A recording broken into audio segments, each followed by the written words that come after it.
मैं महफूज और आज हम बात करेंगे वर्ल्ड ऑर्डर की, जहां एक अकेला देश खुद को दुनिया का थानेदार समझ रखा है। सोचिए, क्या कोई देश किसी दूसरे देश के राष्ट्रपति को घर से उठा सकता है? क्या कोई देश पूरी दुनिया के धमका सकता है कि अगर उससे सामान खरीदा तो मैं तुम पर जुर्माना लगा दूंगा?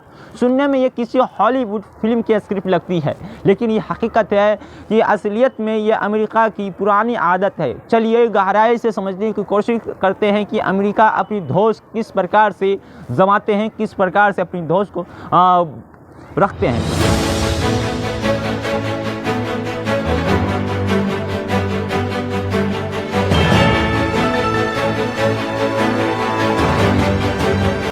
तो दोस्तों, हाल ही में खबर आई कि अमेरिका के राष्ट्रपति ने एक ऐसा कानून बनाया कि जिससे रूस से तेल खरीदने वाले देशों पर 500% तक की टैरिफ लगाया जा सकता है।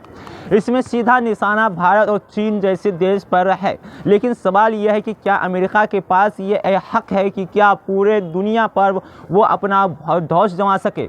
जब राष्ट्रपति को अपराधी बनाकर उठाया लिया गया, इतिहास गवाह है कि अमेरिका ने बार बार दूसरे देशों की संप्रभुता को मजाक बनाकर उड़ाता है।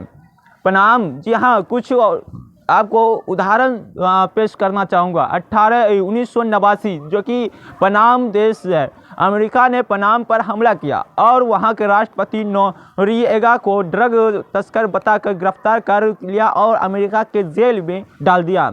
दूसरा उदाहरण देना चाहेंगे 2003 का। जी हाँ, सद्दाम हुसैन, याद ही होगा, जिस पर काफ़ी ज़्यादा अंधभक्तों ने उस पर खुशियाँ भी मनाई होगी कि भाई बिल्कुल ठीक हुआ है। लेकिन हकीकत देखिए क्या है।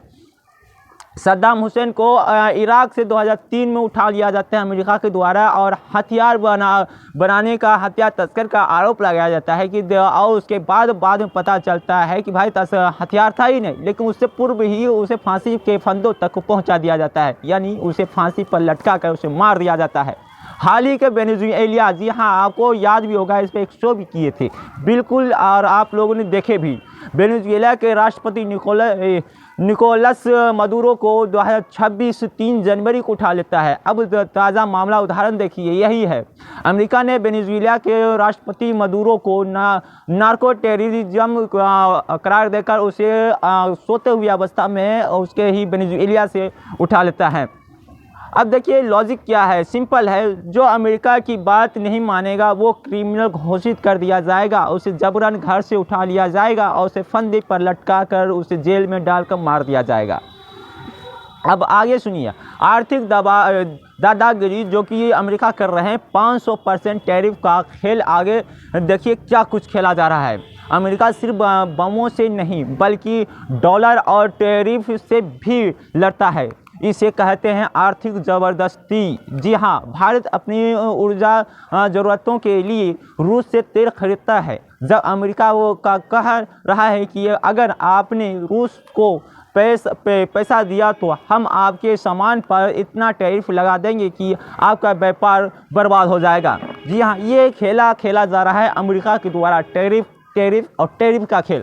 इससे पूर्व में ट्रंप ने प्रशासन ने हाल ही में भारत के ऊपर 50% तक की टैरिफ पहले ही लगा दिया है और अब इसे 500 तक के ले जाने की धमकी दी जा रही है। ये है सीधे ट्रेड वार है। जी हाँ, और हमारे भारत का जो प्रधानमंत्री है वो 50% पर भी खुश हैं और 500% पर भी शायद खुश होंगे, क्योंकि भाई अमेरिका है, उससे तो जुबान लड़ा नहीं सकता, क्योंकि हर कदम कदम पर अमेरिका का राष्ट्रपति डोनाल्ड ट्रंप भारत के प्रधानमंत्री का मजाक उड़ाते रहते हैं। दोस्तों, अमेरिका कहता है कि वो लोकतंत्र और आज़ादी के लिए लड़ रहा है, लेकिन हकीकत कुछ और है। पूंजीवादी का खेल जाने क्या कुछ खेला जा रहा है। अमेरिका चाहता है कि हर देश उसकी कंपनियों जैसे तेल कंपनियां, अन्य और कंपनी ही उसे हर जगह फैला हुआ नज़र आना चाहिए, हर देश में उसका कंपनी होना चाहिए। दोगलापन का सभी हद पार कर दिया गया है। जी हाँ, आप सही सुन रहे हैं, जो कि हम इस सभी शब्दों का आज जो है वीडियो के अंदर उपयोग नहीं करते, आज उपयोग करना पड़ रहा है। जब रूस किसी देश में हस्तक्षेप करता है तो वो हमला है, लेकिन जब अमेरिका वियतनाम, अफगानिस्तान, इराक, पनाम या वेनेजुएला में घुसता है तो उसे लिबर सेंस आज़ादी का नाम दिया जाता है। क्या खेला खेला जाता है भाई।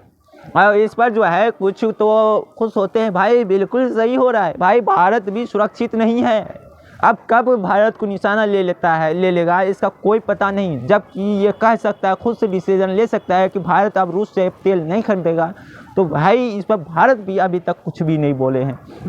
प्रधानमंत्री मोदी के लिए यह एक बड़ी परीक्षा है। एक तरफ हमारे परम मित्र पुतिन है, जो कि मोदी जी का परम मित्र पुतिन है, और दूसरी ओर जो है तरफ जो है अमेरिका है, जो हमारे व्यापार को चोट पहुंचाने की धमकी दे रहा है। लेकिन भारत सरकार चुप है। क्या भारत इस दबाव को आगे दबाव में झुक जाएगा, या हम अपनी रणनीति स्वतंत्रता पर बचाव करते रहेंगे, बचा पाएंगे? क्या कहना चाहते हैं आप? अपनी राय कमेंट बॉक्स में जरूर दीजिएगा। अमेरिका की इस विदेश नीति अक्सर या तो मेरी बात मानो या रास्ता नापो पर आधारित रहती है। जी हाँ, अमेरिका की विदेशी नीति अक्सर यह पर निर्धारित रहता है, तो या तो मेरी बात मानो या रास्ता नापो का आधारित रहता है। चाहे वो ICC के जरिए पुतिन पर वारंट हो या वेनेजुएला में मिलिट्री ऑपरेशन, संदेश साफ है। दुनिया में कहीं होगा जो वाशिंगटन चाहेंगे। दोस्तों, आपको क्या लगता है कि क्या किसी देश को इतनी पावर मिलनी चाहिए कि वो पूरी दुनिया के व्यापार पर और नेताओं को कंट्रोल करे? कमेंट में अपनी राय जरूर दें।